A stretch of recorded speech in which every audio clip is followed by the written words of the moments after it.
Bourbon biscuit पुडा घेतलेला आहे 150 ग्रॅमचा, एक इनो पॅकेट घेतलेला आहे आणि अर्धा कप दूध घेतलेला आहे। इकडे स्लो फ्लेमवर कढई मी प्रीहीट करण्यासाठी ठेवून देत आहे आणि ही बिस्किट्स मी असे तुकडे करून टाकते आणि मिक्सरला वाटून घेणार आहे। बघा ही फाईन पेस्ट आता तयार झालेली आहे। त्याच्यात 1 चमचा तेल घेतलेला आहे मी आणि जे अर्धा कप दूध घेतलेलं आहे ते थोडं थोडं टाकायचं आहे, पूर्ण नाही टाकायचं, थोडं थोडं टाकून परत मिक्सरला वाटून घेऊया। बघू शकता असा आता ही कन्सिस्टन्सी आपली राहिली पाहिजे।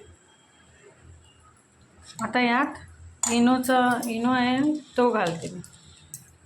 आता कढई तर आपली प्रीहीट झालेली आहे। त्याच्या ज्या भांड्यात आपण केक करणार आहोत त्या भांड्याला तेल लावून घेतलेलं आहे। आता त्या भांड्यात हे बॅटर सगळं टाकून घ्यायचं आहे। बघा आता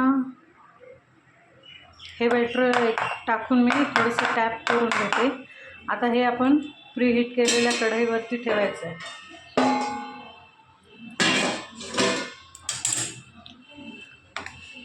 आता हे कढईत ठेवून 30 ते 35 मिनटासाठी ठेवून द्यायचं आहे। 35 मिनटं झालेले आहेत। आता आपला केक चेक करूया शिजलाय। तर बघा हे क्लीन येते म्हणजे आपला केक शिजलेला आहे। आता गॅस बंद करून हे बाजूला काढून घेतलेले आहे। थंड करण्यासाठी फॅन खाली ठेवलेला आहे। केक आता आपला बऱ्यापैकी थंड झालेला आहे।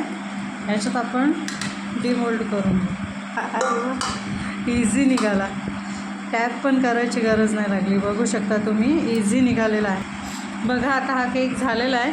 ह्याचे ते माझ्यातही 20 रुपयेवाली कॅडबरी आहे, ती टाकून आपण याला गार्निश करून घेऊ। तर माझं हे कॅडबरी सगळी पसरवून झालेली आहे। तुम्ही याच्यावर स्प्रिंकल पण करू शकता, तुम्हाला जे काय पाहिजे ते चोको चिप्स टाकू शकता। तर हा माझा फक्त 70 रुपयात तयार झालेला केक आहे। तुम्हाला रेसिपी कशी वाटली नक्की सांगा।